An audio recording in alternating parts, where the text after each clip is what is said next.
ओम नमो नारायणाय।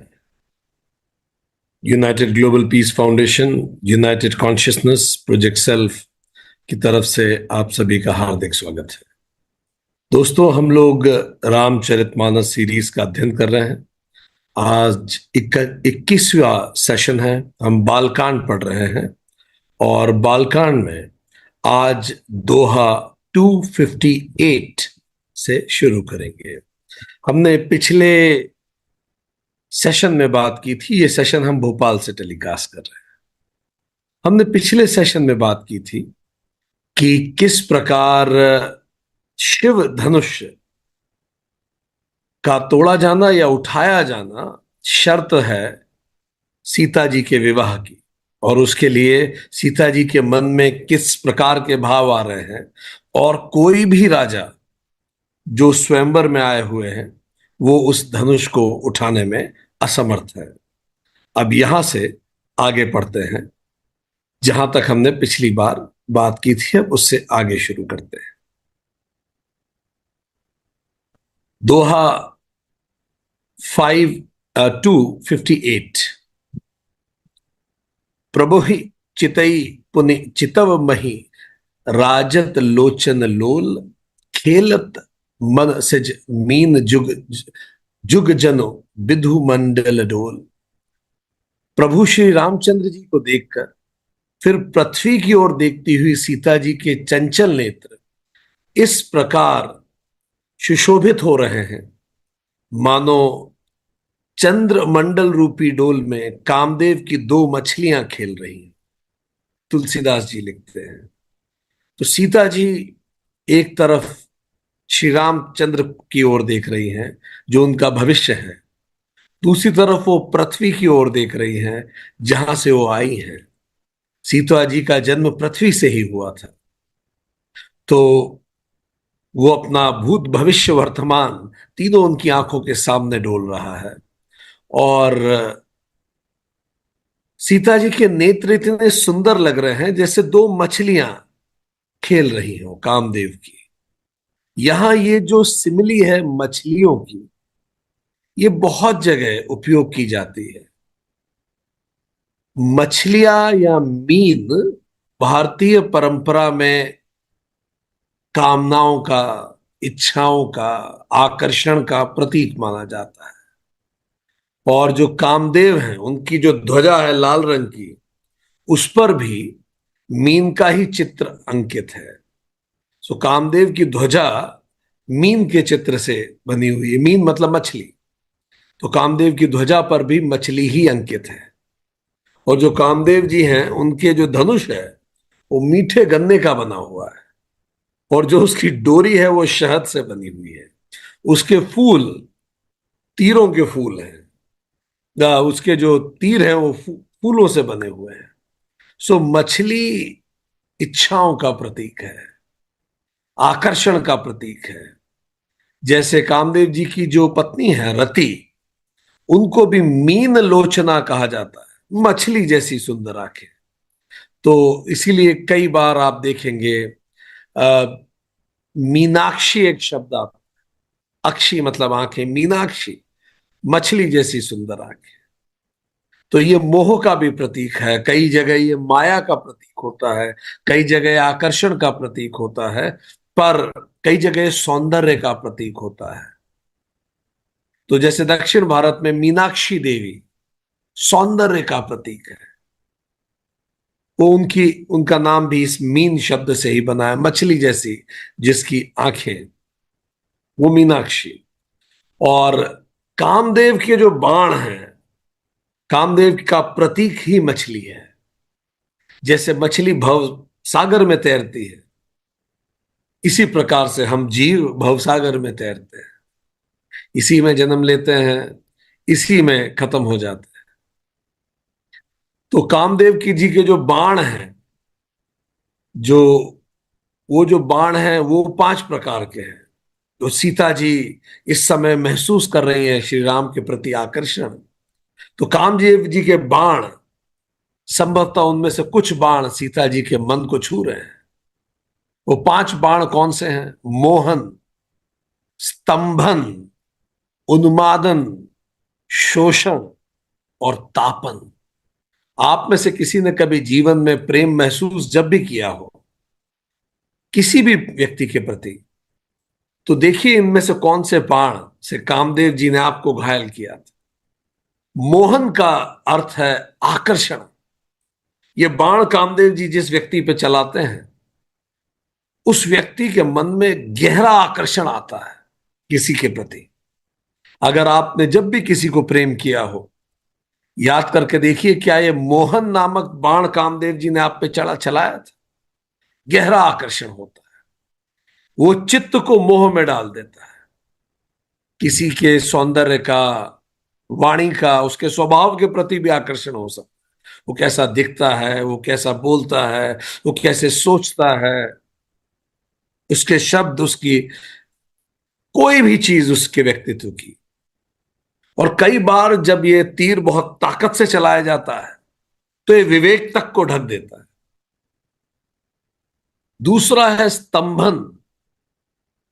ये जब बाण चलता है, स्तंभ मतलब रुक जाना, स्थिर हो जाना।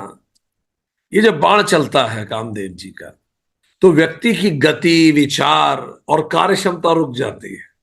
वो किसी ने क्या लिखा है, गालिब ने लिखा है शायद, इश्क ने गालिब निकम्मा कर दिया, वरना हम भी व्यक्ति थे काम के। तो कई बार जब स्तंभन चलता है तो कार्य क्षमता तक पे प्रभाव पड़ता है, कहीं मन नहीं लगता। व्यक्ति की विचार, गति सब रुक जाती है, ठहर जाता है व्यक्ति, एकदम से स्तब्ध हो जाता है, एकदम से जैसे सम्मोहित हो गया हो। स्तंभन। जब भी प्रेम गहरा होता है तो गति स्वतः रुक जाती है, भागा दौड़ की फिर आवश्यकता नहीं लगती। लगता है पहुंच ही गए, यहीं आने के लिए तो बने थे। तो अचानक गति रुक जाती है। जब प्रेम कम होगा समाज में तो समाज भागेगा ज्यादा। जिस व्यक्ति के जीवन में जितना कम प्रेम होगा वो उतना बौखलाहट में रहेगा, और जितना ज्यादा प्रेम होगा वो उतना स्थिर हो जाएगा। उन्मादन तीसरा। उन्माद आ जाता है, दिमाग काम नहीं करता। ये तीसरा तीर है। मानस दिमाग किसी और वस्तु पे ध्यान ही नहीं दे पाता। एक उन्माद सा होता है, इमोशनल स्वे, भावावेश में। सही गलत की परिभाषाएं मैटर नहीं करती, सामाजिक परिभाषाएं मैटर नहीं करती। कई बार कई साहित्यकारों ने इवन मीरा जी के प्रेम को इस तरह से प्रदर्शित भी किया। पर वो उन्माद प्रेम का उन्माद है, इन अ गुड वे, अच्छी दिशा में, जहां आप सामाजिक परिदृश्यों से परे केवल प्रेम पर ध्यान केंद्रित करते हैं। शोषण, चौथा तीर। शोषण। ये सारी आत्म सेल्फ आइडेंटिटी जीरो हो जाती है, आत्मविस्मृति हो जाती है। बस आपके मन में, मन मस्तिष्क में वही व्यक्ति छाया रहता है। ये कई बार इमोशनली ड्रेनिंग होता है। आप में से भी कई लोगों ने महसूस किया होगा। एट टाइम्स ये थका देता है, क्योंकि इट्स इंटेंस इमोशन, ऊर्जा क्षय भी हो जाता है। ये व्यक्ति, ये जो बाण है, व्यक्ति की ऊर्जा को चूस लेता है। कई बार जब जिस प्रकार का प्रेम हम दे रहे हैं वैसा प्रेम कई बार नहीं मिलता तो भी ऊर्जा का क्षय हो जाता है, ड्रेनिंग हो जाती है। और आखिरी है पांचवा, तापन। व्यक्ति जलता है, तड़प उठती है, किसी भी रूप में उस व्यक्ति के करीब जाने का मन करता है। इसी को किसी ने विरह कहा। बेचैनी होती है। भक्ति साहित्य में बहुत सारा ऐसा उल्लेख आता है कि कैसे गोपियां कृष्ण के विरह में तप रही हैं, तड़प रही हैं। सो इसीलिए शायद कामदेव जी, शायद तुलसीदास जी ने इस समय सीता जी को, उनकी आंखें मीन जैसी सुंदर हैं, और प्रतीक इस तरह से बताने का प्रयास किया कि सीता जी इनमें से किसी बाणों से घायल हैं और श्री राम के प्रति अत्यधिक अनुराग में इस समय है। भक्ति काल जो भारत में रहा है वो बिल्कुल इसी प्रकार का है कि जब आप इस प्रकार की भक्ति, इस प्रकार का प्रेम किसी भी भौतिक चीज के लिए करते हैं जो खत्म हो जाएगी, तो इससे दुख मिलता है। पर जब इस प्रकार का प्रेम, इस प्रकार की तड़प ईश्वर के लिए होती है, सत्य के लिए होती है, मोक्ष के लिए होती है, इस मुमुक्षुत्व होता है, तो यही प्रेम भवसागर को तार देता है। तो यही प्रेम जब भौतिकता के लिए होता है तो हमें डुबो देता है, और यही प्रेम जब अनश्वर के लिए होता है तो हमें पार लगा देता है। तो इसमें प्रेम ही सबसे बड़ी शक्ति है।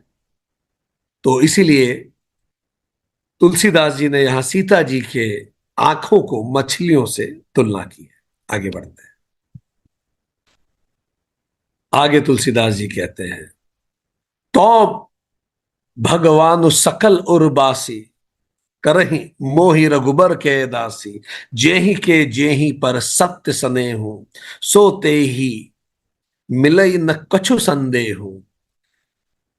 तो सबके हृदय में निवास करने वाले भगवान मुझे रघुश्रेष्ठ श्री रामचंद्र जी की दासी अवश्य बनाएंगे, सीता जी कह रही हैं। जिसका जिस पर सच्चा स्नेह होता है वह उसे मिलता ही है, इसमें कोई संदेह नहीं। ये बात बार बार खोद के दिमाग में लिख लेने जैसी है। जेही के जेही पर सत्य सने हो, सोते ही मिलही ना कछु संदेह हो।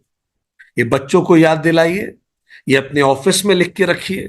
जो भी लक्ष्य बनाए उससे सच्चा स्नेह कीजिए, हर पल उसके बारे में सोचिए, हर पल उसकी तरफ बढ़िए, वही कार्य कीजिए जो आपको उस लक्ष्य की ओर ले जा रहा है, वो कार्य से दूर हट जाइए जो आपको लक्ष्य से दूर ले जा रहा है। जेही के जेही पर सत्य सने हो, सोते ही मिलही ना कछु संदेह हो। कोई एग्जाम हो, कोई प्रोजेक्ट हो, कोई रिश्ता सुधारना हो, इवन ईश्वर की प्राप्ति हो, आपका स्नेह सच्चा होना चाहिए, आपकी चाह, आपकी प्यास सच्ची होनी चाहिए। तुलसीदास जी कह रहे हैं कि सीता जी कह रही हैं कि रामचंद्र जी मुझे दासी अवश्य बनाएंगे। कई लोग इसको इस तरह से भी लेते हैं कि ये मेल शोविनिज्म का प्रतीक है। नहीं, ये प्रतीक है जहां भी प्रेम होता है वहां अहंकार नहीं हो सकता, और जहां अहंकार होता है वहां प्रेम नहीं हो सकता। रादर ये दोनों मिलके ही एक रिश्ता बनते हैं। जिस क्वांटिटी में अहंकार है उस क्वांटिटी में प्रेम की कमी है, और जिस क्वांटिटी में प्रेम है उतना अहंकार कम हो जाएगा। तो रिश्ता जैसे प्रेम बढ़ता है शुद्ध होता है, और जैसे अहंकार बढ़ने लगता है शुद्ध होने लगता है। तो यहां अहंकार का विषय ही नहीं। आप सर्व करना चाहते हो जैसे आप प्रेम करते हो, जैसे हम हमारे बच्चों को सर्व करना चाहते हैं। कितना शुद्ध प्रेम होता है मां का बच्चे के प्रति। मां अपने बच्चे को वैसे ही प्रेम करती है जैसे हम अपने स्वामी को प्रेम करते हैं, भगवान को प्रेम करते हैं। इसी प्रकार जब बच्चा बड़ा होता है, उसे रियलाइज होता है अपने माँ का प्रेम अपने प्रति, तो वो माँ को वैसे ही प्रेम करता है जैसे भक्त अपने स्वामी को करता है। इसी को रिश्ते कहते हैं। पर अहंकार प्रेम को खत्म कर देता है। तो तुलसीदास जी कह रहे हैं वो निस्वार्थ प्रेम करता है, सरेंडर है उस प्रेम में, अहंकार जीरो है। कबीरदास जी का हमने पहले भी कोट किया, जब मैं था अहंकार था, तब प्रभु नहीं अब प्रभु है, तब मैं नहीं प्रेम गली अति साखरी, ई में दो न समाई। तो पूरा सच्चा स्नेह है उनका, इसीलिए उन्हें लक्ष्य मिल रहा है, और अहंकार शून्य है। सकुची व्याकुलता बढ़ जानी, धरी धीरज प्रतीत उर आनी, तन मन बचन मोर पुनि साचा, रघुपति पद सरोच चित राचा। अपनी बढ़ी हुई व्याकुलता, भगवान राम बढ़ रहे थे धनुष की तरफ, अपनी बढ़ी हुई व्याकुलता को जानकर सीता जी सकुचा गई और धीरज धर के हृदय में विश्वास लेके आई। यदि तन मन और वचन से मेरा प्रण सच्चा है तो रघुनाथ जी के चरण कमलों में, और रघुनाथ जी के चरण कमलों में मेरा चित्त वास्तव में अनुरक्त है। बहुत महत्वपूर्ण बात उन्होंने कही। उन्होंने कही कि यदि तन मन और वचन से प्रण सच्चा है, आप जो भी काम करें, आपका शरीर उसमें लगा होना चाहिए, आपका मन उसमें लगा होना चाहिए, और आपके शब्द भी अनुकूल होने चाहिए। आप बिजनेस कर रहे हैं या एक रिश्ता निभा रहे हैं या कोई एग्जाम की प्रिपरेशन कर रहे हैं, ऐसा ना हो कि शरीर कहीं हो, मन कहीं हो और शब्द कुछ और ही बता रहे हो। मन वचन कर्म से जब आप उस लक्ष्य की ओर बढ़ेंगे, वो कह रही है यदि मैंने तन मन और वचन से वास्तव में अपने मन को श्री राम में लगाया हो। श्री राम सत्य है, श्री राम प्रतीक है आंतरिक उत्साह के, सत्य के। अगर मेरे वचन हमेशा सत्य की ओर बढ़े हो, मेरे कर्म और मेरा विचार इसी रूप में रहा हो, मेरा चित्त इसी लक्ष्य के लिए रहा हो, यदि ऐसा रहा हो है प्रभु, प्रभु तन चितई प्रेम तन ठाना, कृपा निधान राम सब जाना, सियहि दिलो की तके धनु कैसे, चितव गुरु लघु ब्यालहि जैसे। प्रभु की ओर देखकर सीता जी ने शरीर के द्वारा प्रेम ठान लिया। मानो उन्होंने ये कह दिया कि अब ये शरीर या तो उनका हो के रहेगा, नहीं तो रहेगा ही नहीं। कृपा निधान श्री राम जी सब जान गए। उन्होंने सीता जी की ओर देखकर धनुष को ऐसे देखा जैसे गरुड़ जी छोटे से सांप की ओर देखते हैं। गरुड़ जी तो तुरंत सांप का संहार कर सकते। सीता जी के मन में जो इतना उथल पुथल हो रहा था, ये मोमेंट था, डिफाइनिंग मोमेंट ऑफ हर। और सीता जी ने निर्णय ले लिया था। लखन लखेऊ रघु बंस मणि, ताकेऊ उर को दंड, पुलकी गात बोले बचन, चरण चापी ब्रह्मांड। और लक्ष्मण जी ने श्री राम जी को सीता जी को देखते हुए देख लिया, और सीता जी को श्री राम जी को देखते हुए देख लिया। लक्ष्मण जी अपने भाई को अच्छे से जानते थे, उनके शौर्य से चित्त परिचित थे। शेषनाग श्री विष्णु से परिचित रहे, चिर परिचित थे। अब उन्हें समझ में आ गया था श्री राम जी के संकल्प का। तो इधर जब लक्ष्मण जी ने देखा कि रघुकुल शिरोमणि श्री रामचंद्र जी ने शिव जी के धनुष की ओर ताका है, तो उनका शरीर का एक एक रोम पुलकित हो गया, और ब्रह्मांड को चरणों से दबाकर उन्होंने ये कहा। उन्होंने अपने पैर तेजी से नीचे दबा लिए, मानो धरती को रोकना चाह रहे हैं, क्योंकि उन्हें पता था अब क्या होने वाला है। दोहा 259 बड़ा सुंदर बताता है। लक्ष्मण जी ने अपने चरणों से धरती को दबा लिया, ब्रह्मांड को दबा लिया, क्योंकि श्री राम पूरे ब्रह्मांड को अब हिलाने वाले थे। और लक्ष्मण जी ने बोला आगे, दिसी कुंज रहु कमठ अलिकोला अहिकोला, धरहु धरनी धरी धीर न डोला, राम चहहि शंकर धनु तोरा, होहु सजक सुनी आयसु मोर। हे दिग्गजों, हे कच्छप, हे शेष, हे वराह, अब धरती को थाम लो, जिससे ये हिल ना पाए, क्योंकि श्री राम जी शिव जी के धनुष को तोड़ना चाहते हैं। लक्ष्मण जी को समझ में आ गया अब ये धनुष भी ना बचेगा, ये उठेगा नहीं, ये टूट जाएगा श्री राम के हाथों में आकर। मेरी आज्ञा सुनकर, मेरा निवेदन सुनकर सब सजग हो जाइए, क्योंकि ये अब धनुष टूटेगा। धनुष हमने पिछले सेशन में बताया था हमारे कर्मों का प्रतीक है, हमारे प्रारब्ध, हमारे संचित, हमारे क्रियामान कर्मों का प्रतीक है। श्री राम धनुष को तोड़कर कर्मों के अतीत हो जाने का, अकर्म का प्रतीक है। श्री राम बता रहे हैं कि कर्म को उस प्रकार करें जैसे श्री कृष्ण ने गीता में कहा, हे अर्जुन, करने को मेरे योग्य कुछ भी नहीं, मैं तो भी कर्म करता हूं, क्योंकि मैं ना कर्म करूं तो मेरे पीछे आने वाले लोग अकर्मण्य की तरफ चले जाएंगे। अकर्मण्यता और अकर्म अलग है। मैं केवल एक इंस्ट्रूमेंट की तरह कार्य करता हूं, एक लक्ष्य के अनुरूप कार्य करता हूं, जो उचित होता है वो करता हूं।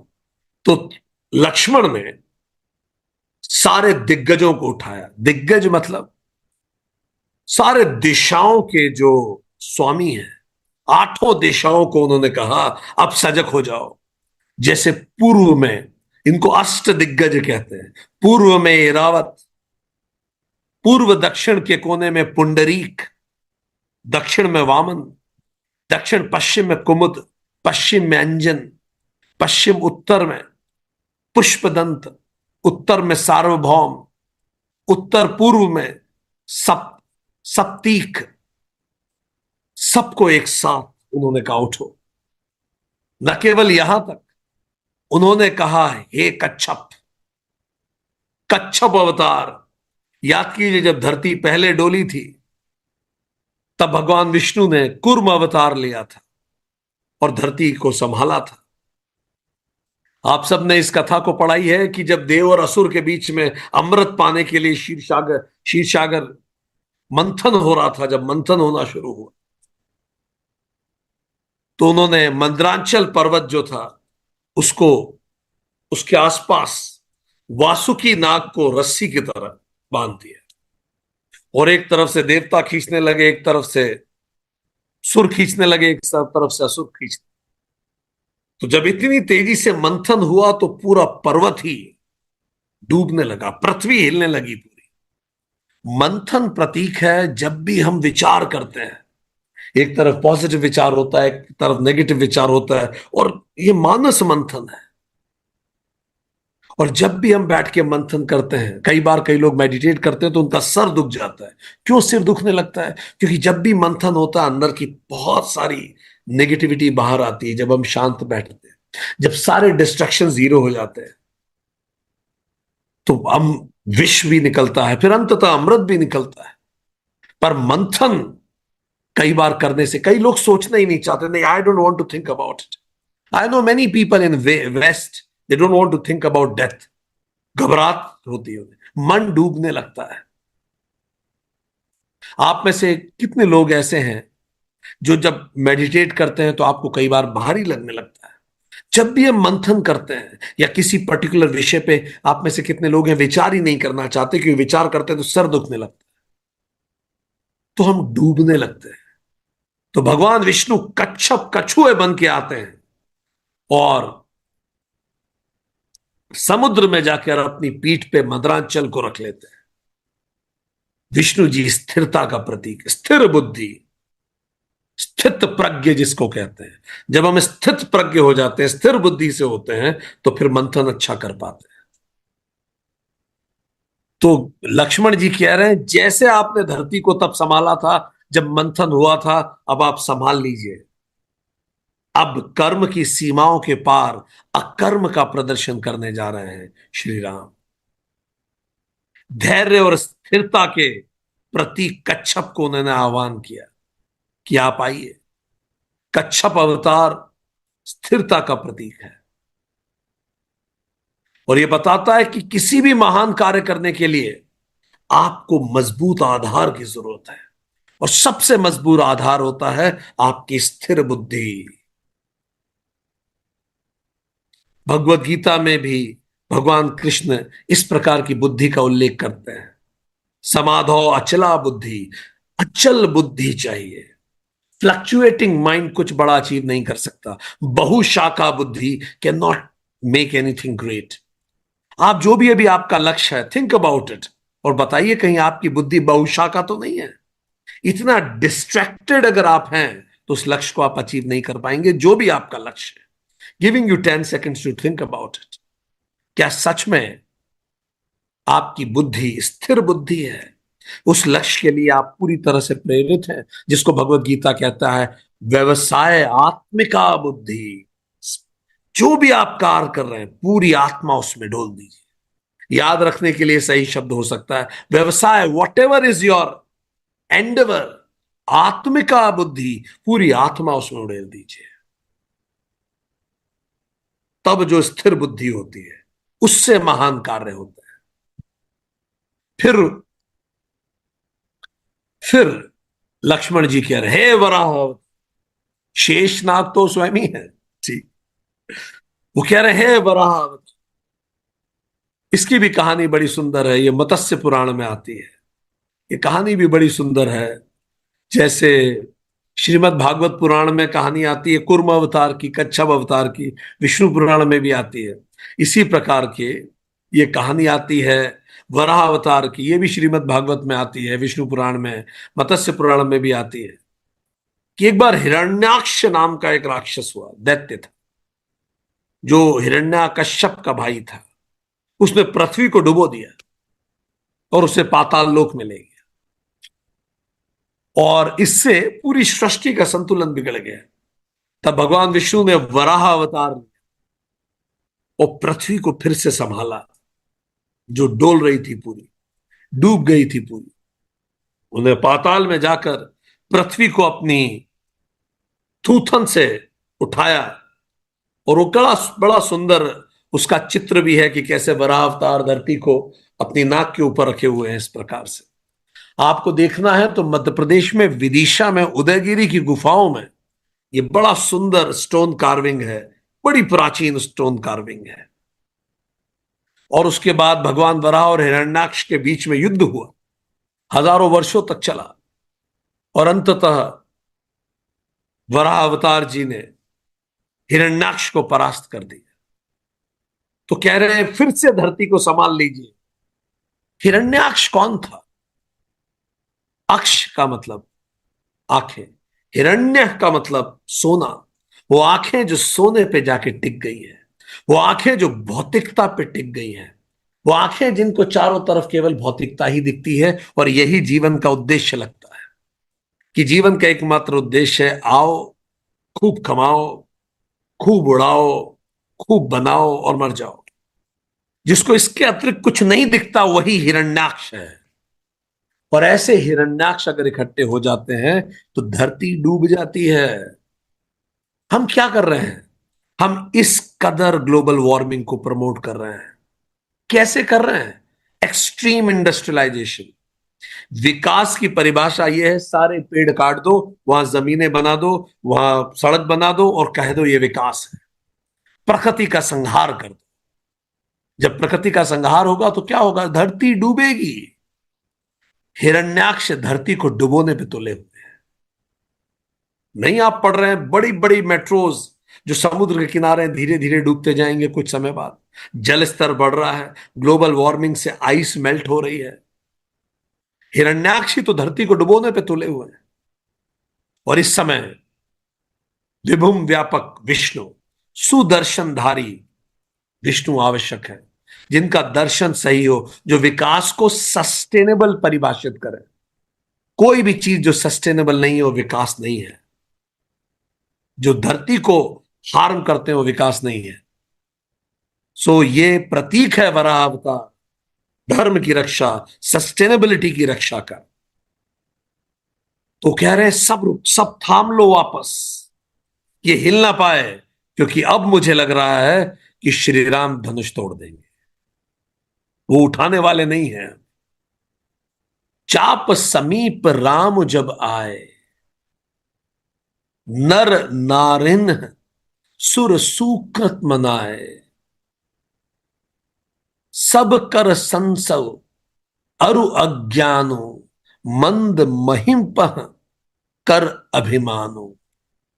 जब श्री राम जी धनुष के समीप आए तो सभी स्त्री पुरुषों और देवताओं और पुण्यों को मनाया सबने। सबका संदेह, अज्ञान और नीच राजाओं का जो अभिमान था सब वहां उपस्थित था। राम बिलो के लोक सब चित्र लिखे से देखी, चितई सिंह कृपायतन जाने बिकल विशेष। श्री राम जी ने सब लोगों को देखा और उन्हें चित्र में लिखे हुए से देख सब ऐसे अवाक से थे जैसे चित्र बन गए हो। कोई पलक तक नहीं झपका रहा था। चित्र बन गए थे सब लोग, स्थिर, डिफाइनिंग मोमेंट हो रहा था। फिर कृपाधाम श्री राम जी ने सीता की ओर देखा और उन्हें बहुत व्याकुल पाया। देख विपुल बिकल बैदेही, निमिष बिहात कलप समते ही, त्रषित बारी बिन जो तनु त्यागा, मुए करई का सुधा तड़ागा। उन्होंने जानकी जी को बहुत ही विकल देखा, और जानकी जी का तो एक एक क्षण कल्प जैसे बीत रहा था। यदि प्यासा आदमी पानी के बिना शरीर छोड़ दे, तो उसके मर जाने के बाद अगर उसे अमृत का तालाब भी मिले तो क्या होगा। सीता जी इतनी परेशान थी, इतनी व्याकुल थी, और श्री राम जी को समझ में आ गया अब जल्दी करना होगा। एक एक पल कल्प की तरह बीत रहा है। आदमी ही चला गया तो फिर सोने का तालाब भी, अमृत का तालाब भी उसका क्या करेगा। इसीलिए रिश्तों को समय रहते संभाल लीजिए।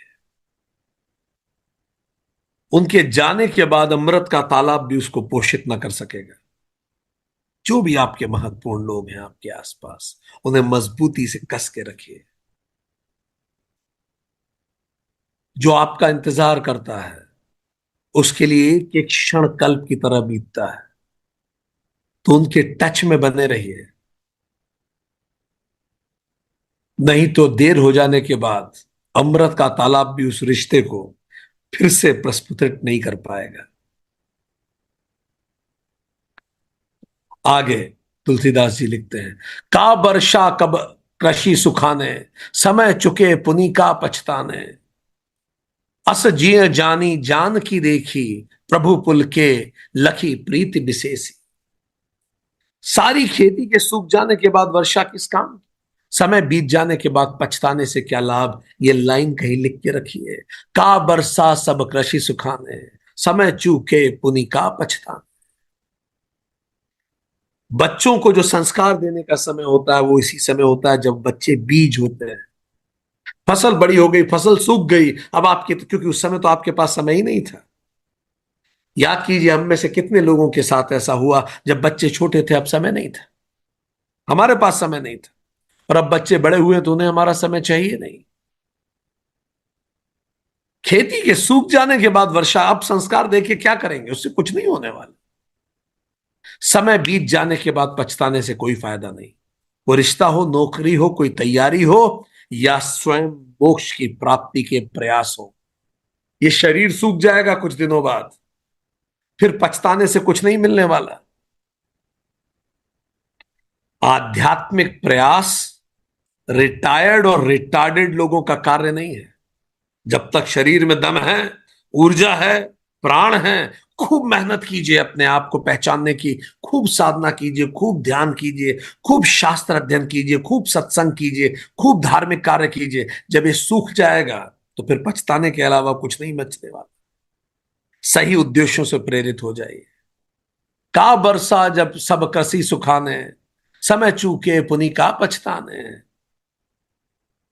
जी में ऐसा समझ के श्री राम जी ने जानकी की ओर देखा और उनका विशेष प्रेम रखकर वो पुलकित हो गए। गुरही प्रमाण प्रणाम मन ही मन कीना, अति लाघव उठाई धनु लीन्हा। चलिए सब हाथ जोड़ के इस दोहे को पढ़ते हैं, इस चौपाई को पढ़ते हैं पूरे मन से। ये प्रतीक है कर्मों के परे जाने का, गुणों के परे जाने का। कभी कभी तो कोई धनुष तोड़ता है भवसागर का, कभी तो कोई इस से परे जाता है। गुर ही प्रणाम मन ही मन कीन्हा, अति लाघव उठाई धनु लीन्हा। दम के उ दामिनी जिमि जब लयहु, पुनि नभ धनु मंडल सम भयहु। मन ही मन उन्होंने अपने दोनों गुरुओं को प्रणाम किया, गुरु वशिष्ठ और गुरु विश्वामित्र, और बड़ी फुर्ती से उन्होंने धनुष उठा लिया। जब उसे हाथ में लिया तो धनुष बिजली की तरह चमका, फिर आकाश मंडल जैसा मंडलाकार हो गया, टूट के चारों तरफ, जैसे पूरे मंडल में बिखर गया हो। लेत चढ़ावत खेचत गाड़े, काहू न लखा देख सब उठाड़े, ते ही छन राम मध्य धनु तोरा, भरे भुवन धुनि घोर कठोरा। और जैसे ही उन्होंने धनुष को चढ़ाने की कोशिश की, इतनी तेजी से उन्होंने किया कि समझ में ही नहीं आया कब उन्होंने उठाया, कब प्रत्यंचा चढ़ाई। इतनी तेजी से सब कुछ हुआ, पर जो सबने देखा वो ये कि श्री राम जी ने धनुष को बीच में तोड़ डाला। भयंकर तेज ध्वनि हुई और तीनों लोग हिल गए। कभी कभी कोई कर्मों के परे जाता है, गुणों के परे जाता है। जब ऐसा कोई गुणातीत होता है, ऐसा कोई अकर्म में स्थापित होता है, तो उस समय वास्तव में उसकी कीर्ति, उसकी आवाज तीनों लोक तक फैल जाती है। धनुष भंजन कर्मों और गुणों के परे जाने का प्रतीक है। जब बुद्ध अपने कर्मों और गुणों के प्रतीत से अतीत हो गए थे, उसके परे चले गए थे, तो उस ध्वनि से तीनों लोक भर गए थे। तीनों लोक तक वो ध्वनि गई थी। दूर दूर से लोग बुद्ध से मिलने आए, बुद्ध से सीखने आए। राम जी ने धनुष तोड़ दिया और हम सबको याद दिलाया कि हमें भी अपने जीवन के कर्मों के धनुष को ऐसे ही तोड़ देना। भरे भुवन घोर कठोर रब रबी, बाजी तजी मार्गू चले, चिक्कर रही दिग्गज डोल मही अही, कोल कुरुम कलमले, सुर असुर मुनि कर दान कान की दीन है, सकल बिकल विचार ही, कोदंड खंडेऊ राम तुलसी, जयति बचन उचार ही। घोर कठोर शब्द से सारे लोग भर गए। सूरज के घोड़े मार्ग छोड़कर चलने लगे। सूरज स्थिर हो गया। अवाक रह गई पूरी सृष्टि। दिग्गज चिंगाड़ने लगे, सारी दिशाएं शोर करने लगी, धरती डोलने लगी। शेष वराह और कच्छप कलमला उठे। देवता राक्षस मुनि कानों पर हाथ रखकर सब व्याकुल होकर विचारने लगे। तुलसीदास जी कहते हैं, जब सबको निश्चित हो गया, जब इतनी तेज आवाज आई तो सब एकदम से चकित रह गए। पर जब सबको निश्चित हो गया कि श्री राम जी ने धनुष को तोड़ डाला, तब सब लोग चलिए हमारे साथ कहिए, जय श्री रामचंद्र। सब एक साथ बोलने लगे, श्री रामचंद्र जी की जय। जब भी कोई व्यक्ति अपना धनुष तोड़ता है, अपने कर्मों के धनुष को तोड़ देता है, वो श्री रामचंद्र का भक्त हो जाता है। वो श्री रामचंद्र जी के रास्ते पे चलने लगता है। जब तक हम धनुष तोड़ने का प्रयास करते रहते हैं, तब तक आसपास व्याकुलता रहती है। बुद्ध के पिता व्याकुल थे, उनकी पत्नी व्याकुल थी, उनके बच्चे व्याकुल थे, उनको जो जानते थे सब व्याकुल थे। पर जब बुद्ध स्थित प्रज्ञ होकर लौटे तो सब उनकी जय बोलने लगे। तो शुरुआत में व्याकुलता आएगी, पहले जहर निकलेगा पर अंततः अमृत आएगा। संकर चाप जहाज सागरो, रघुबल बाहुबलो, बूढ़ सो सकल समाज चढ़ा, जो प्रथम ही मोह बस। शिव जी का धनुष जहाज है और श्री रामचंद्र की भुजाओं का बल समुद्र है। और धनुष के टूटने से वह सारा समाज डूब गया जो मोहवश पहले इस जहाज पे चढ़ा था। वो जो धनुष है वो हमारे कर्मों का, सकाम कर्मों का जहाज है। ये तो डूबेगा ही। सकाम कर्म डूबते ही हैं, क्योंकि इच्छाएं हमेशा हमेशा पूरी नहीं होती। आज मुझे ये चाहिए था, आज वो मिल गया, कल कुछ और चाहिए, वो मिल गया, तो इच्छाएं बढ़ती जाती हैं। और एक दिन जब वो इच्छाएं पूरी नहीं होती तो दुख होता ही है। चलिए कुछ सेकंड का पॉज लेते हैं और सोचते हैं, क्या मेरे साथ भी ऐसा ही तो नहीं होता? मेरी एक इच्छा थी, मैं सोचता था बस भगवान ये मिल जाए, वो मिला तो फिर मैं सोचने लगा बस ये और मिल जाए, वो मिला तो सोचने लगा ये और मिल जाए। हाथ खड़ा कीजिए अगर आपके साथ ऐसा हुआ। जब आप ग्रेजुएट कर रहे थे तब आपको लगता था बस इतना चाहिए, इसके अलावा लाइफ में और कुछ नहीं चाहिए। अब कुछ और चाहिए, अब कुछ और चाहिए, अब कुछ और चाहिए। सकाम कर्मों का जहाज एक ना एक दिन डूबेगा। निष्काम समर्पण भाव ही भवसागर को तरता है। तो कह रहे शिव जी का जो धनुष था वो सकाम जहाज था, और जिस पे समाज चढ़ा हुआ था डूब गया समुद्र में। प्रभु दोऊ चाप खंड मही डारे, देखी लोग सब भय सुखारे। कौशिक रूप पयो निधि पावन, प्रेम बारी अवगाहु सुहावन। प्रभु ने धनुष के दो टुकड़े पृथ्वी पर डाल दिए। ये देखकर सब लोग सुखी हुए। विश्वामित्र रूपी पवित्र समुद्र में, जिसमें प्रेम रूपी सुंदर अथाह जल भरा है, सब प्रसन्न हो गए। जिनमें मन में प्रेम था वो इसका सिंबॉलिज्म समझ गए, वो सब प्रसन्न हो गए। सबके मन में, विश्वामित्र जी के भी मन में प्रेम और आनंद भर गया। सखिन सहित हर्षी अतिरानी, सुखत धान पराजनु पानी। जनक लहेउ सुख सोच बिहाई, पैरत थके थाह जनु पाई। सखियों सहित रानी बड़ी प्रसन्न हो, मानो सूखते हुए धान पर पानी गिर गया हो। धान बिल्कुल पानी की जरूरत हो, उसी समय पानी गिरा हो। जनक जी ने सोच को त्याग कर सुख प्राप्त किया, मानो तैरते तैरते थके हुए पुरुष ने था पा ली हो। ये जनक जी तो बस डूबने ही वाले थे, कितने दुखी हो गए थे आपको याद है, हम लोगों ने पढ़ा। वो आखिरी बार हाथ मारा और वहीं धरती मिल गई, ऐसा जनक जी को लगा। उनकी पत्नी को, माता जानकी की माता जी को ऐसा लगा कि जैसे सूखते सूखती फसल पे पानी गिर गया हो। सबकी जान में जान आई। श्रीहत भय भूप धनु टूटे, जैसे दिवस दीप छबिल उठे। सिय सुख ही बर नहीं कहीं भांति, जनु चातकी पाई जल स्वाति। धनुष को टूट जाने पर सारे बाकी राजा श्रीहीन हो गए। उनका तेज ही खत्म हो गया, जैसे दिया बुझ गया हो अहंकार का। और सीता जी के सुख का तो वर्णन ही कैसे किया जाए। जैसे चातक को स्वाति नक्षत्र की एक बूंद उसके मुंह में गिर गई। चातक पक्षी प्यासा रहता है, वो केवल स्वाति नक्षत्र में जब पानी की बूंद गिरती है वो ही पीता है। तो सदियों की प्यास माता सीता की बुझ गई। श्री राम जी स्वाति नक्षत्र के जल बन गए। जब मन में प्रेम होता है, समर्पण होता है, ज्ञान होता है, जब लक्ष्य सही होता है, आप सही लक्ष्य को आग लेके आगे बढ़िए। आप देखेंगे आपके हमारे सूखे धान पर पानी पड़ेगा।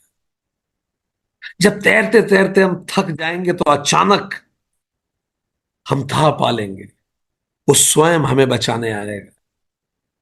हमारे सत्कर्म स्वयं हमें बचाने आते हैं।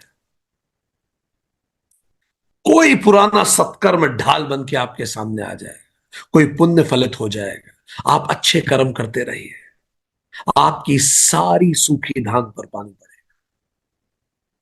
आपके थके मांदे शरीर को थाह मिलेगी।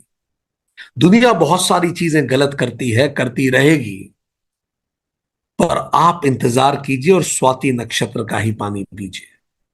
नहीं तो उनको गलत देख के एक दिन हम भी गलत करने लगेंगे और अंततः हम में और उनमें कोई अंतर नहीं बचेगा।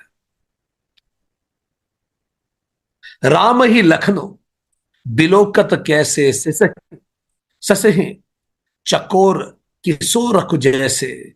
सतानंद तब आयुष दीनहा, सीता गमनु राम पहिकीनहा। राम जी को लक्ष्मण जी किस प्रकार देख रहे हैं, जैसे चंद्रमा का को चकोर का बच्चा देख रहा हो। इतने प्रेम से अपने भाई को देख रहे हैं। तब जो उनके कुलगुरु थे जनक जी के, शतानंद जी ने आज्ञा दी और सीता जी ने श्री राम के पास गमन किया। सीता जी मन का प्रतीक है, राम जी सहस्त्रार का प्रतीक है, आत्मा का प्रतीक है। मन आत्मा की तरफ तभी गमन करता है जब हम कर्मों के समूह को तोड़ दें, सकाम कर्मों को तोड़ दें, निष्काम कर्म की तरफ आगे बढ़े। संग सखी सुंदर चतुर गावही मंगल चार, गवनी बाल मराल गति सुषमा अंग अपार।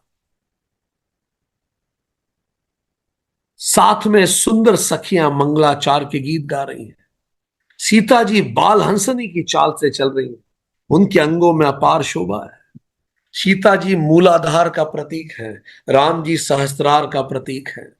जैसे मूलाधार से ऊर्जा सहस्त्रार की तरफ चल रही हो और सारी नाड़ियां मंगल गीत गा रही हो, शरीर का रोम रोम मंगल गीत गा रहा हो।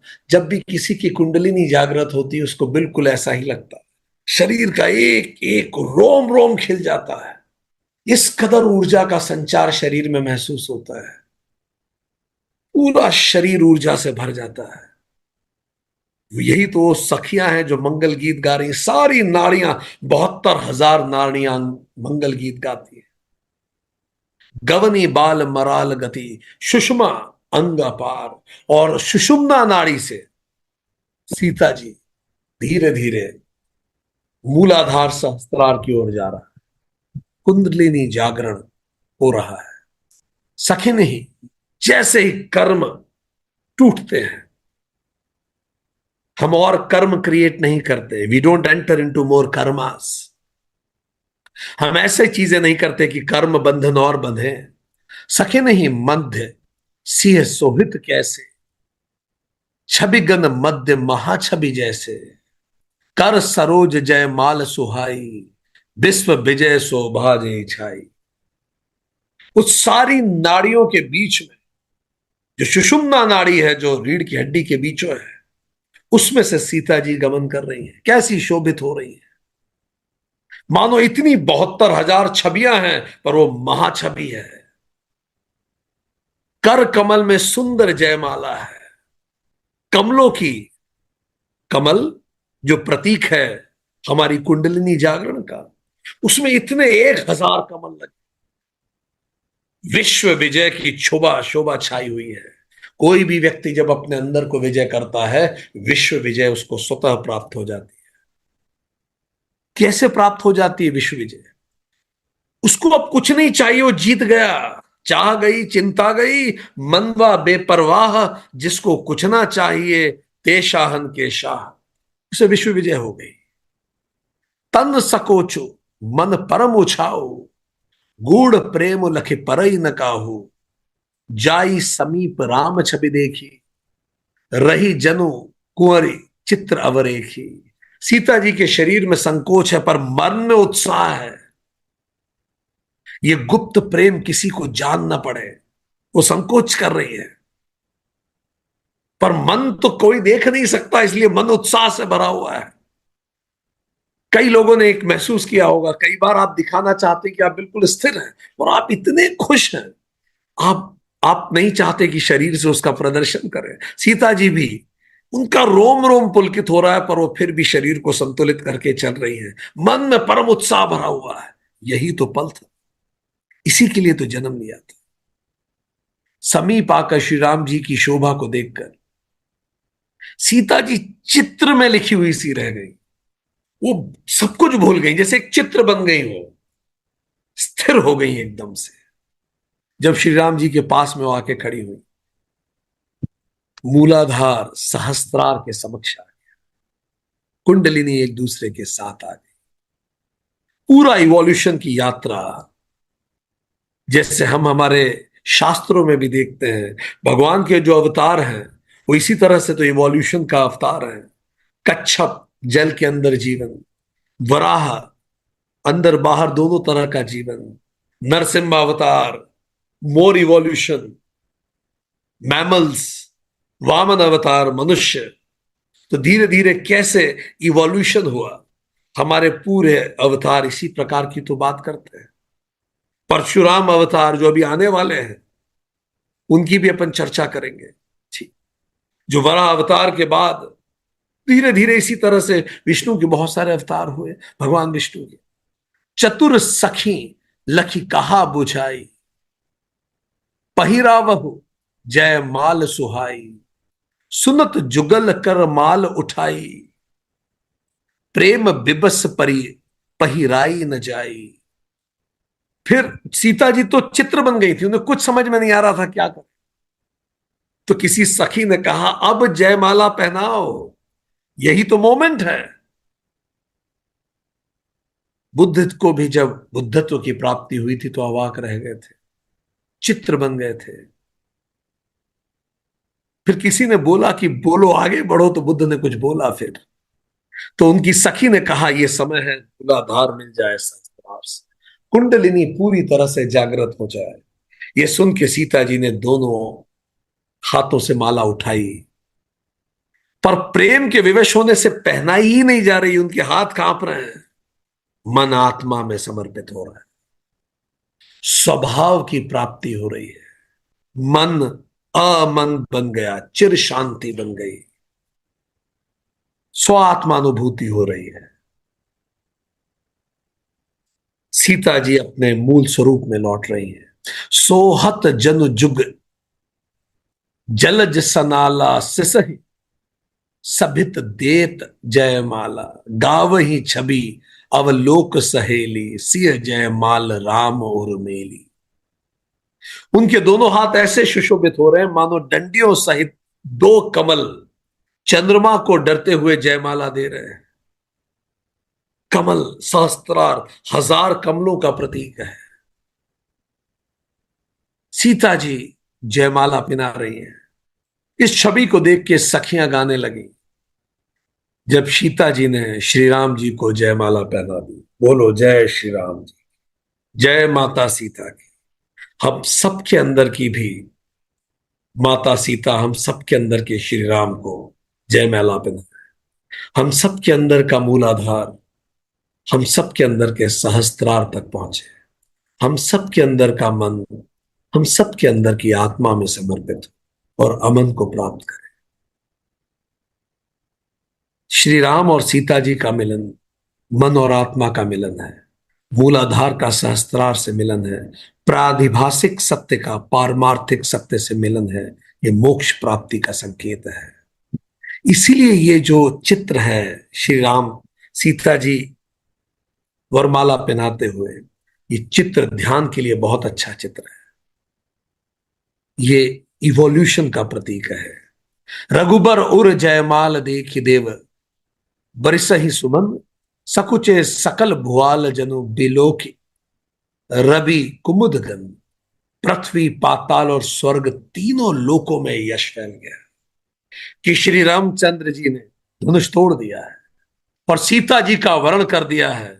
नगर के नर नारी आरती कर रहे हैं और अपनी अपनी पूंजी को भुलाकर नछावर कर रहे हैं।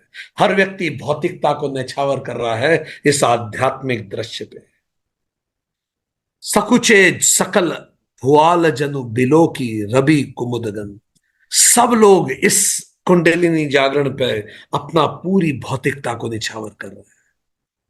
जब भी कुंडलिनी जागरण होती है, जब भी कोई मोक्ष को प्राप्त करता है, जब भी कोई अपना धनुष तोड़ता है, उसका यश तीनों लोक में फैल जाता है। सोहति सिय राम कै जोरी, छवि सिंगारु मनहु एक कठोरी। सखी कहीं प्रभुपद गहु सीता, करति न चरण परस अति भीता। श्री सीता रामचंद्र की जोड़ी ऐसे सुशोभित हो रही है मानो सुंदरता और श्रृंगार रस एकत्र हो गए। राम जी जैसा सुंदरता, सीता जी जैसी सुंदरता, श्रृंगार रस एक साथ हो गए।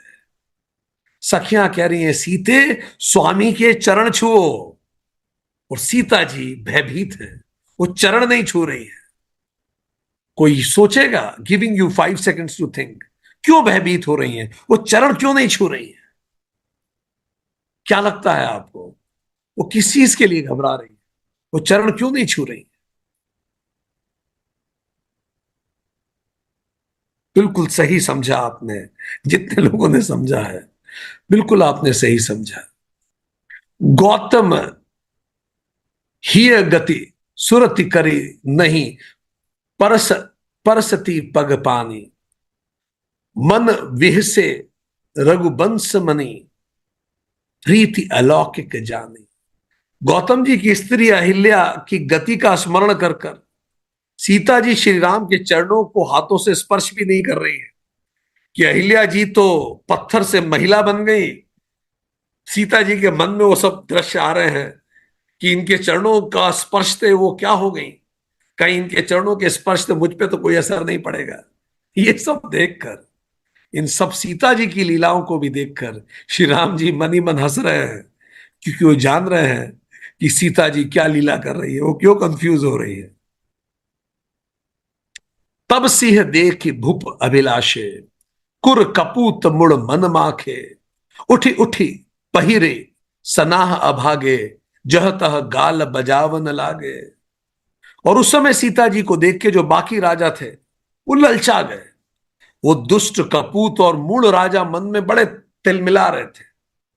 वो उठकर कवच पहनकर इधर उधर की फालतू की बातें करने लगे।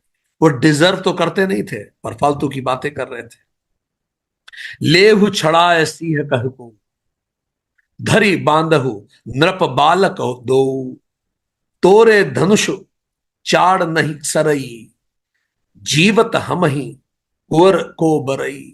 कोई कहने लगे सीता को छीन लो, राजकुमारों को बांध लो, धनुष तोड़ने से ही बात पूरी नहीं होती, हम जब तक जीता है जीते जी सीता का ब्याह किसी और से नहीं हो सकता। ऐसी फालतू की बातें कर रहे हैं, गाल बजा रहे हैं। When you desire without deserving you suffer. They don't deserve but they desire. इसीलिए इनकी किस्मत में ही सफरिंग लिखा है। Focus on your competency, career will follow. Competency बढ़ाइए। सीता तो राम के गले में माला डालने के लिए ही बनी है, मन तो आत्मा में समर्पित होने के लिए ही बना है। पर हमें आत्मवान बनना होगा, तभी मन पर नियंत्रण कर पाएंगे। इसीलिए बेहतर यह है कि हम अपनी योग्यता को बढ़ाएं। जब योग्यता को बढ़ाते हैं मन स्वतः स्थिर हो जाता है। मन से ताकतवर बुद्धि है, बुद्धि से ताकतवर आत्मा है। श्री कृष्ण ने कहा आत्मवान बने, बुद्धिमान बनिए, अपने आप मन नियंत्रण होगा। मन अपने आप बुद्धि को सरेंडर करेगा, बुद्धि आत्मा में एकाकार हो जाएगी और इसी को आत्मवान होना कहते हैं। देखहु राम ही नयन भरी, तजी अरीषा मधुकोह, लखन रोष पावको प्रबल जान सलभ जन हो। ईर्षा घमंड और क्रोध छोड़कर नेत्र भरकर श्री रामचंद्र की छवि को देख लो। कुछ लोग ये भी कह रहे थे, कुछ राजा ये समझ रहे थे, जो राजा बुद्धिमान थे, जो बाकी कुछ लोग जो समझ पाते थे वो ये कह रहे हैं कि अपनी ईर्ष्या को छोड़ो, अपने घमंड को छोड़ो और अपने क्रोध को छोड़ के श्री राम की छवि को देख लो। क्योंकि राम की छवि को तो देख ही हो सकता है जिसमें ईर्ष्या ना हो, जिसमें घमंड ना हो, जिसमें क्रोध ना हो। जो अपने अहंकार के परे हो वही तो सत्य को देख सकता है। और जो अपने घमंड में ही वो इस शरीर को ही सत्य मानता हो और इसी शरीर के लिए जो ना मिल पाया उसके लिए क्रोध करता हो और जिसको मिल गया उससे ईर्ष्या करता, ऐसा व्यक्ति के सामने सत्य आके भी खड़ा हो जाएगा तो भी वो व्यक्ति सत्य को नहीं देख पाएगा। लक्ष्मण के क्रोध की प्रबल अग्नि को जानकर उसमें पतंगे मत बनो। लक्ष्मण शेषनाग है। जब एक कल्प खत्म होता है लक्ष्मण बने रहते हैं कल्पों के पर, वही तो शेष रहते हैं। फिर दूसरा कल्प शुरू होता है। तो शेषनाग जो शेष रहे विष्णु के साथ, तो शेष हमेशा सत्य रहे, बाकी सब चला जाता है। जो आज है कल भी था और परसों भी रहेगा, वही सत्य है, वही पारमार्थिक सत्य है। जिनको और ज्यादा जानना है सत्य सेशन अटेंड कीजिए, सत्यम वेदांत का। जो कल भी था, आज भी है और कल भी रहेगा, उसी को सत्य कहते हैं, जो हमेशा शेष रहेगा। तो समय की अग्नि को जानकर उसमें पतंगे मत बनो, ये समय निकल जाएगा। समय के क्रोध को जानिए, समय जा रहा है, कुछ साल बचे हैं इस धरती पर, इस प्लेनेट पर। अपनी ईर्ष्या घमंड और क्रोध को छोड़कर रामचंद्र जी की छवि को देख ले, अपने अंदर, अपने बाहर, पूरे जगत पर, क्योंकि समय जा रहा है। लक्ष्मण के क्रोध को जानो। लक्ष्मण शेषनाग समय का प्रतीक है। तो समय बीत रहा है, पतंगे की तरह हम खत्म हो जाएंगे। पतंगे मत बनो। जैसा पतंगे के क्षणिक जीवन होता है, वो अग्नि के पास जाके समाप्त हो जाता है। क्षणिक जीवन है। ईर्ष्या, घमंड और क्रोध को छोड़कर सत्य को देख ली। बैनते बलि जिमि चह कागू, जिमि ससु चहे नाग अरि भागु, जिमि चह कुशल अकारन को ही, सब संपदा चहे शिव द्रोही। ये जो चाह रहे थे सीता जी को, ये कैसा चाह है? तुलसीदास बता रहे हैं, जैसे गरुड़ का भाग कौआ चाहे। जो गरुड़ के खाने का है वो कौआ उसको खाना चाहे। कहां गरुड़, कहां कौआ? जैसे सिंह का भाग खरगोश चाहे, खरगोश सोचे मैं सिंह का खाना छीन लूं। जैसे बिना कारण ही क्रोध करने वाला अपना कुशल चाहे, ऐसे लोग जो अकारण क्रोध करते हैं उनका पतन तो निश्चित है। आप में से तो कोई ऐसा नहीं जो क्रोध करता है बहुत। खुद पे सोचिए। भगवत गीता के अनुसार काम, क्रोध और लोभ नरक के हाईवे हैं। They are highway to hell. अकारण क्रोध का मंगल कभी नहीं होता। शिव जी से विरोध करने वाला जैसे संपत्ति चाहे, शिव विरोधी कभी समृद्ध नहीं होता। शिव सत्यम, शिवम सुंदरम। शिव सत्य है। जो सत्य के विरुद्ध होता है वो कभी समृद्ध नहीं होता। सत्य क्या है? सभी पदार्थ क्षयशील है, एक दिन सब समाप्त हो जाएगा। इसलिए जो प्राप्त है पर्याप्त है। खूब मेहनत कीजिए, जो मिले उसमें संतुष्ट हो जाइए। Give your best and leave the rest. आप हमेशा समृद्ध रहेंगे। खूब मेहनत कीजिए और जो प्राप्त हो उसको स्वीकार कीजिए। ईश्वर प्राणिधाना। बड़े लक्ष्य बनाइए, 100% एफर्ट दीजिए और जो कर सकते हैं कीजिए, और जो मिले फिर उसको स्वीकार कर। यही सत्य है। इसका विरोध करने वाला कभी समृद्ध नहीं हो सकता। तुलसीदास जी कह रहे हैं, जैसे कौआ गरुड़ का खाना चाहे, खरगोश शिव को सिंह का खाना छीनना चाहे, क्रोध करने वाला कुशल होना चाहे और शिव द्रोही समृद्ध होना चाहे, यह संभव ही नहीं है। तुलसीदास जी आगे कह रहे हैं, लोभी लोलूप कल कीर्ति चाही, अकलंकता की काम ही लहई, हरि पद विमुख परम गति चाह, तस तुम्हार लालच नर नाहा। जैसे लोभी कीर्ति चाहे, जो बहुत लोभी होता है उसकी कीर्ति हमेशा नहीं रह सकती। जैसे कामी निष्कलंकता चाहे, कामी को कलंक हमेशा प्राप्त होगा ही होगा। और जैसे श्री हरि के चरणों से विमुख व्यक्ति मोक्ष चाहे, यह तो संभव ही नहीं है। जो सत्य के विमुख हो उसे मोक्ष कैसे मिलेगा? इसीलिए हे राजाओं, सीता के लिए तुम्हारा लालच वैसे ही व्यर्थ है। समझदार लोग कह भी रहे हैं ये बात। कोलाहल सुनी सिय सकानी, सखी लवाई गए जहरानी, राम सुभाए चले गुरु पाही, सिय सनेहु बरनत मन नाही, मन माही। कोलाहल सुनकर सीता जी थोड़ी शंकित हुई। तब सखियां उन्हें वहां से ले गई जहां रानी थी, उनके पास ले गई कि आप यहां से जाइए, इस तरह की बातें हो रही। रामचंद्र जी मन में सीता जी के प्रेम का बखान करते हुए स्वाभाविक चाल से गुरु जी के पास चले। राम जी बिल्कुल डिस्टर्ब नहीं थे। आत्मा अचला है, विचलित नहीं होती। वो राम जी आत्मा का प्रतीक है। वो गुरु जी के पास चले, अपने गुरु जी के पास। रान ही सहित सोच बस सिया, अब धौ विविध काह करनिया, भूप बचन सुनी इत उत तकही, लखन राम डर बोल न सकही। रानियों सहित सीता जी दुष्ट राजाओं के वचन सुनकर सोच वश हैं। न जाने विधाता अब क्या करने वाले। इतनी मुश्किल से तो चीजें वैसी हुई हैं जैसी वो चाहती। पहले धनुष की चिंता थी, फिर स्वयंवर की चिंता थी, फिर कोई तोड़ नहीं पा रहा था। इतना आसान नहीं रहा सीता जी का जीवन भी। राजाओं के वचन सुनकर लक्ष्मण जी इधर उधर देख रहे हैं। लक्ष्मण जी का मन कर रहा है क्या ना कर जाऊं, पर रामचंद्र जी के डर से वो भी चुप हैं। नहीं तो बोलने में उनका हाथ कौन पकड़ सकता है।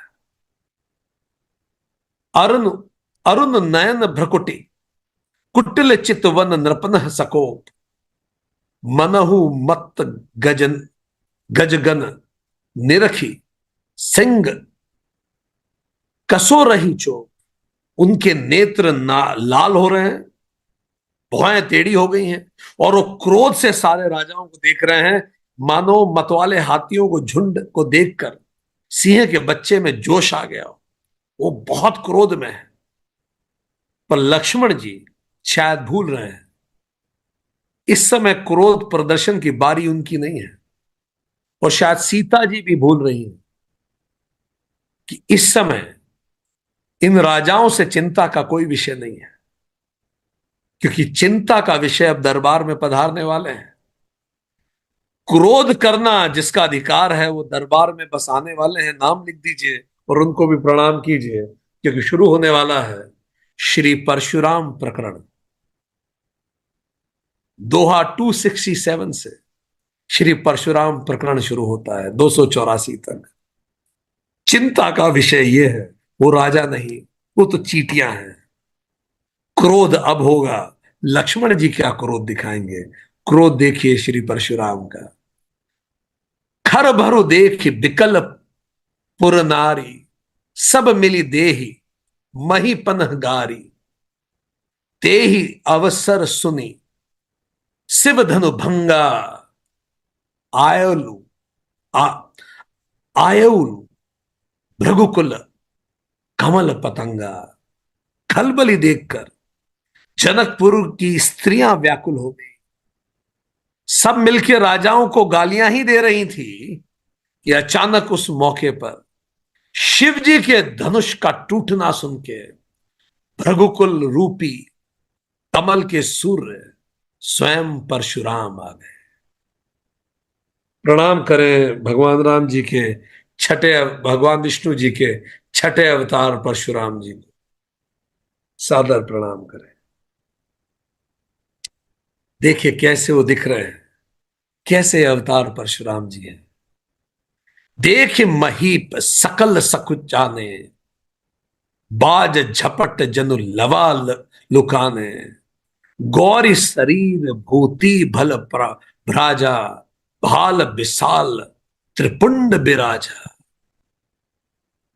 अभी तक राजा लोग बहुत गाल बजा रहे थे, पर जैसे ही परशुराम वहां आए, इन्हें देख के सब घबरा गए। 21 बार धरती को क्षत्रिय विहीन करने वाले परशुराम दरबार में थे। मानो बाज के झपेटने पर बटेर, जो छोटे छोटे पक्षी होते हैं, वो छुप जाते हैं। अभी खूब चौड़े हो रहे थे सारे राजा। परशुराम जी के वहां आते ही सब चुप हो गए। गोरा वर्ण परशुराम जी। श्री राम जी तो कृष्ण वर्ण है, परशुराम जी बिल्कुल गोरा वर्ण। शरीर पे भस्म लगी हुई उनके पूरे, जो उनके वैराग्य का प्रतीक। गोरा रंग उनके निर्मल मन का प्रतीक है। विशाल ललाट पर उनके त्रिपुंड लगा हुआ है। त्रिपुंड की तीनों रेखाएं मी, माइन, नॉट माइन का प्रतीक है। वो बताती हैं कि मैं, जो मेरा है और जो मेरा नहीं है, ये तीनों भस्माभूत हो जाएंगे। त्रिपुंड जो इस बात का प्रतीक है, हॉरिजेंटल लाइन, आप कुछ करें या ना करें, सब भस्म में जाने वाला है। और ललाट अपने विवेक में ऐसा ध्यान रखते हुए, ऐसे विचार से प्रेरित परशुराम वहां प्रकट हुए। देख महीप सकल सकुचाने, वह ऐसे तुलसीदास वहां प्रकट हुए। शीस जटा शशि बदन सुहावा, रिस बस कछुक अरुण होई आवा। भ्रकुटि कुटिल नयन रिस राते, सहजहु चितवन मनहु रिसाते। सिर पर जटा है, जो उनके अनुभव और प्रकांड ज्ञान का प्रतीक है। सुंदर मुख, पर क्रोध के कारण वो लाल हो गया है। भौहें उनकी टेढ़ी हैं, आंखें क्रोध से लाल, और देख के ही समझ में आ रहा है कि वो बहुत क्रोध में है। जब परशुराम क्रोध में आते हैं तो केवल वही क्रोध कर सकते हैं। उनके अतिरिक्त और कोई क्रोध नहीं कर सकता, उनके अतिरिक्त कोई और बोल नहीं सकता। सारे राजा चुप, मौन थे। परशुराम की आंखों में वो 21 वंशों का राज, 21 क्षत्रिय वंशों का संहार देख चुके थे, इसलिए सब मौन थे। सन्नाटा हो गया था, केवल उनकी ही प्रेजेंस थी इस पल। वृषभ कंद उर बाहु बिसाला, चार जनेऊ माल मृग छाला, कटी मुनि बसन तुन दुई बांधे, धनु सर कर कुठारु कल कांधे। बैल के समान उनके कंधे हैं, ऊंचे और पुष्ट। बैल जो अपार शक्ति का प्रतीक है, बहुत शक्तिशाली, सिंह तक को हरा देता है बैल। छाती और विशाल भुजाएं हैं उनकी। ऐसे परशुराम, विशाल छाती भुजाएं हैं। उनको देख के आप कह नहीं सकते वो ब्राह्मण है या परम क्षत्रिय हैं, परम ब्राह्मण है या परम क्षत्रिय हैं। सुंदर यज्ञोपवित धारण किए हुए हैं। यज्ञोपवित ब्रह्मा विष्णु महेश का भी प्रतीक है। यज्ञोपवित अपने तीनों सूक्ष्म शरीर, कारण शरीर और स्थूल शरीर का भी प्रतीक, वो ज्ञान का भी प्रतीक है। ऐसे परशुराम जो इन तीनों गुणों पर नियंत्रित कर सकते हैं, ऐसे परशुराम जो ज्ञानी है, उनका यज्ञोपवित उनके ज्ञान का प्रतीक है। माला पहने हुए हैं जो उनके सत्कर्मों की माला है। मृग चर्म लिए हुए हैं, मृग कैसे इधर उधर कूदता रहता है। मृग चर्म मतलब उनका मन उनके नियंत्रण में है। ऐसे परशुराम जो मन को नियंत्रित में रखते हैं। मृग चर्म, मृग समाप्त हो चुका और मन नहीं उछलता उनका। कमर में मुनियों के वत्कल वस्त्र हैं जो उनके वैराग्य और सन्यासी होने का प्रतीक है। दो तरकश बंधे हुए हैं उनके पीछे जो उनके कर्मों का प्रतीक है। वो सही समय पर सही बाण चलाते हैं ताकि धरती पे धर्म की स्थापना की जा सके। उनका यज्ञोपवित्र उनके शास्त्र का प्रतीक है, उनके केश उनके ज्ञान का प्रतीक है, तो उनका तर्कश उनके कर्म का प्रतीक है। हाथ में सुंदर बाण और कंधों पे फरसा है, फरसा जो काट देता है, दो टुकड़ों में काट देता है, सत्य और असत्य को अलग कर देता है, दूध और पानी को अलग कर देता है, धर्म और अधर्म को अलग कर देता है, बिल्कुल साफ साफ तोड़ देता है। शांत वेश करनी कठिन, बरनी न जाए स्वरूप, धनी मुनि तनु जनु बीर रसु, आयु जहां सर भूप। उनका वेश बड़ा शांत है पर उनकी करनी बड़ी कठोर है। उनके स्वरूप का वर्णन नहीं किया जा सकता, मानो वीर रस ही मुनि का रूप धारण करके आ गया।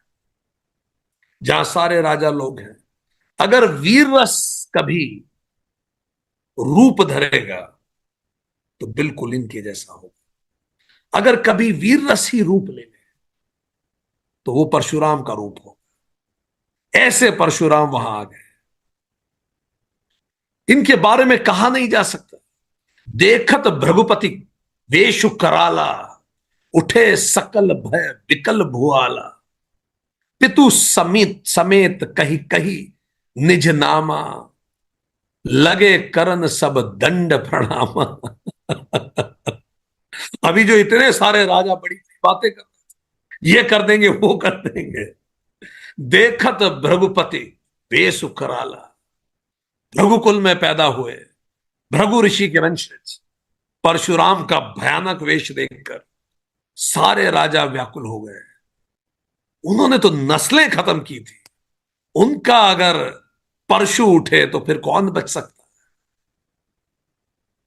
तो सारे राजा भय से व्याकुल हुए और खड़े हो गए और अपने पिताजी और पूरे वंश का नाम कह के दंडवत प्रणाम करने में लगे। दंडवत हो गए। क्रोध उनका सारा अहंकार समाप्त हो गया। आप कल्पना कर सकते हैं कितना टेरर परशुराम जी का उस जमाने में रहा होगा। जरा सा भी कहीं अधर्म हो, पर केवल उनकी हस्ती अधर्मियों के मन को हिला देती है। तो सब दंडवत हो गए, नाक जमीन पे लगा दी और दंडवत होकर उन्होंने प्रणाम किया अपने पिता और अपने पितरों का नाम, अपने पूरे कुल का नाम उन्होंने बताया, साहब मैं इस कुल से हूं। और किसी ना किसी के कुल का उन्होंने संहार पहले किया भी होगा। कहानियां सुन के राजा बड़े हुए होंगे। जे ही सुभाए चितवन हित जानी, सो जानई जनु आई खुटानी। जनक बहोरी आई सिरुनावा, सिय बोलाई प्रणाम करावा। परशुराम जी हित समझकर ही सहज जिसकी ओर देख लेते हैं, वह समझता है मानो मेरी आयु पूरी हो गई। एक नजर परशुराम जिसको देख लें, उसको लगता है आयु ही खत्म हो गई मेरी। ऐसे परशुराम जी उस दरबार में, क्या तो अलौकिक दरबार, उस दरबार को हमारा प्रणाम। ऐसे दरबार कब कब तो सजते हैं। हमारे तो रोंगटे खड़े होते हैं सोच के, विष्णु के दो अवतार एक साथ एक समय एक दरबार में, जनक से राजा, माता जानकी, स्वयं श्री राम, मर्यादा पुरुषोत्तम, शेष लक्ष्मण जी, ब्राह्मण कुल में पैदा होकर क्षत्रिय धर्म निभाने वाले परशुराम जी, और क्षत्रिय कुल में पैदा होकर ब्राह्मण धर्म निभाने वाले विश्वामित्र जी। ऐसी सभा को हमारा, और वहीं शिव धनुष,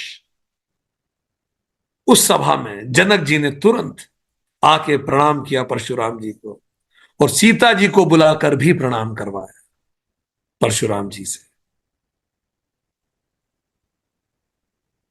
सीता जी ने भी परशुराम जी को प्रणाम किया।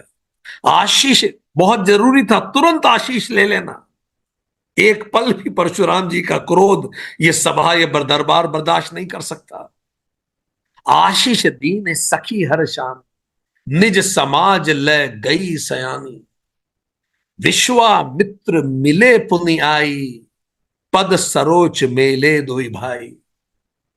परशुराम जी ने सीता जी को आशीर्वाद दिया, सखियां खुश हुई कि अब ठीक है, कम से कम आशीर्वाद मिल गया, और सीता जी को लेके चली गई। फिर विश्वामित्र आए, उन्होंने अपने दोनों भाइयों को कहा, उन्होंने अपने दोनों शिष्यों को कहा, दोनों भाइयों को कहा कि विश्वामित्र जी का आशीर्वाद दीजिए। उनका आशीर्वाद तो महत्वपूर्ण था।